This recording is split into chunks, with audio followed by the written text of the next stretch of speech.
Hey guys, welcome to Pawan లేవ్ vlogs. ఈరోజు మనం అయితే కోకో తోటలో అయితే ఉన్నాము. అంటే దీన్ని చాక్లెట్ చెట్లు కూడా అని అంటారు.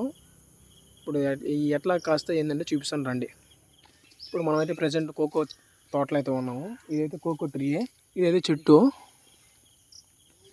ఈ కాయ పండిన తర్వాత దీని లోపల బీన్స్ అనేవి ఉంటాయి. ఆ బీన్స్ తీసి ఎండబెట్టి దాన్ని అయితే క్రష్ చేసి పొడిలా తయారు చేసిన తర్వాత షుగర్లో కలిపి చాక్లెట్ని అయితే తయారు చేస్తారు.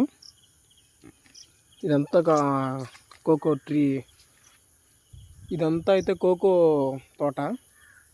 మొత్తం దగ్గర ఇది 20 ఎకరాల్లో అయితే ఉంది మొత్తం. ఇదైతే చూడండి, ఎండిపోయింది. ఇదైతే క్రాప్ అయితే మొత్తం కోసేసినారు. అది కూడా అట్లాగైతే వస్తాయి పెద్ద కాయలుగా.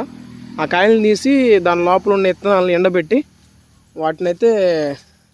వాటినైతే క్రష్ చేసి దాన్ని పొడిగా మారుస్తారు. ఆ పొడిగా మార్చిన దాన్ని షుగర్లో కలిపి చాక్లెట్గా అయితే తయారు చేస్తారు.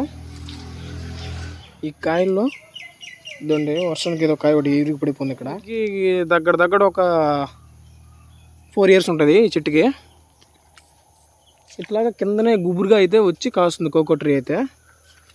ఇది మా ఏరియాలో రేర్గా పండిస్తారు, సో అందుకే మీకైతే చూపిస్తున్నాను ఫ్రెండ్స్. ఇది కోకో ట్రీ. ఐ హోప్ ఈ వీడియో మీకు నచ్చినట్టయితే లైక్ చేయండి, షేర్ చేయండి, కామెంట్ చేయండి. పవన్ లేబుల్ వాక్స్.